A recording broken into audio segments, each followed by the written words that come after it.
Again, you're hearing this on, I guess, is it April 8th at this point? Saturday the 8th? Or, yeah. Yeah. Saturday's the 8th. We're recording this on Tuesday the 4th. Tomorrow, from where we are now, but a few days ago from when you're listening to this, the Super Mario movie came out, and I don't know how it's doing. I feel like it's probably going to do about as well as any Super Mario movie is going to do. I don't believe... Is it because it's animated? And animated movies tend to do really well. So I don't know. It looks relatively good from the trailer. See, that's the scary thing, is it? Because Baby J says it looks relatively good from the trailer. But then again, the trailer sometimes gets you. Exactly. The trailer can sometimes get you, but even I have to admit, it looks kind of fun. I'm cautiously optimistic. I'd like to see it soon. Because we need to review it, A, and B, I would just like to kind of get it out of the way. See the movie, review it, move on. When does it come out? Tomorrow, Wednesday, the 5th. Which is a weird time. I looked that up. Why premiere a movie on a Wednesday? And apparently that used to be a thing, and now they're bringing it back because nostalgia has to be a part of everything. Interesting. So now a movie's premiering on Wednesday as opposed to Friday. Maybe we'll go to the movie tomorrow. Maybe, I don't know, but yeah. So there's movies, there's stuff happening. The Super Mario movie. What do you think? What do you think of the Super Mario movie? I mean, you haven't seen it yet, Pork, but I didn't even know it was a thing, to be honest. You didn't know that they were making an animated Super Mario Brothers movie? No, I had no idea. This has been in the works for like the last couple of years. It's all people have talked about, mainly because they chose Chris Pratt to be the voice of Mario. Mm-hmm. That sounds weird, but He's not. I guess I can kind of see it. I didn't even know there was a Dungeons and Dragons movie coming out. No, that was surprising too. When I told you that you didn't know that was going on too. For what? There's a Dungeons and Dragons movie coming out. Yeah, it actually looks pretty good. Not that I'm a huge Dungeons and Dragons fan. Like Chris Pine, I think. Yeah, Chris Pine's in it. I don't know. I don't know if I want to go see it. Mainly because every time I think about Dungeons and Dragons, I think about D&D and what did we call that? What, D&D, the actual board game? Or I don't know if you'd even call it a board game. No, that time you played D&D with the guy and the kid and his uncle and his stepdad. Oh yeah, that was my buddy. Yeah, exactly. D&D. Me and him and his buddies and his stepdad, we used to play like on the occasional weekend from time to time. Right. I remember. Dad would get so annoyed by us. I remember what we called it: D&D, and with grown men and me. That's what we called it.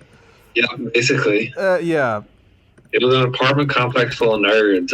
I mean, what do you want? I was having fun. You were having fun. You're right. But we kept talking about how, like, what was really going on behind those doors. Nothing really. I remember Sheila and I being very concerned when you first brought up the story. Very concerned. I thought you were concerned about the one time when the very last time I played it with him. We played it like at his uncle's place, and just out of the blue, his uncle pulls a gun out of his pocket. Right. Just to show it. Just to show it. Because this uncle in particular had like a doomsday ultra right wing bunker type thing, didn't he? Is that what didn't he have that? He didn't have a bunker, but he had he said that he had like a plan for if everybody has a plan. That's a plan. I'm air quoting. That's a red flag. If there was some kind of collapse in the economy of the United States government or like martial law was established, he had a plan. He had a plan. And this was the man you played D&D with? No, he didn't play. He was just there. Oh, he was just there. Okay. It makes it so much better. That makes it so much better. I'm so glad we cleared that up.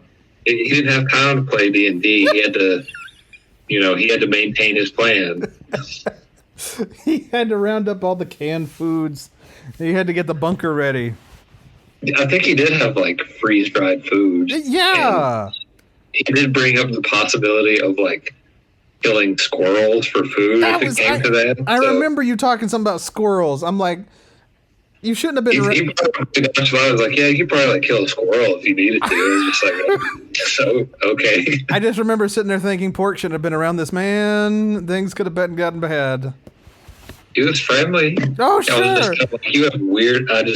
He was I a was really just great. young, and I did not have like the gumption to say like, man, you have some weird ideas about the world. Yeah. He was a really great guy though. That was the old. It was nice enough. He was nice.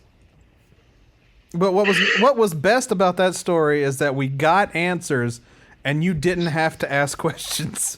They just volunteered everything. Yeah, and I didn't want to ask questions either. Exactly. You weren't. I mean, because if they didn't volunteer everything, you weren't going to ask questions. That's for sure. It was pretty uncomfortable, and he was like, "Yeah, you sure did just pull a gun out of your khakis." That was a real thing that just happened. Holy crap! It was just a pistol, so. Again, well, of course, this was back in the day, but again, given like the situation we're in nowadays, if I saw somebody just in casual conversation pull out as much as a BB gun, I would be very, very unsettled. Yeah, because the Second Amendment's kind of, it's one of our constitutional rights, but it has like a weird cult following. Yes. So. As much as the guy that's been indicted recently. If not, well, no, I think he's got more of a cult following than the Second Amendment. I don't know. I think people would be more if you gave like an ultra right winger an ultimatum saying you can only have one or the other, Trump or guns. I think most of them would take guns. Maybe that's what we should do. Maybe we just solve the problem right there. Or just give them an ultimatum. Like you can either have this guy or your guns. Which one are you gonna do? Yeah, because they're like me. They won't ask questions. They won't go like, "Why?" Yeah, no. Yeah, they won't. They'll be like, guns! They'll just go, guns! Like, which would you rather have, Trump or guns? Like, they wouldn't even let them finish the question. No, that's exactly how they would answer, and you know it. Meanwhile, I'm just cozy in my armchair, living my best life. This beautiful recliner that I have farted in many times.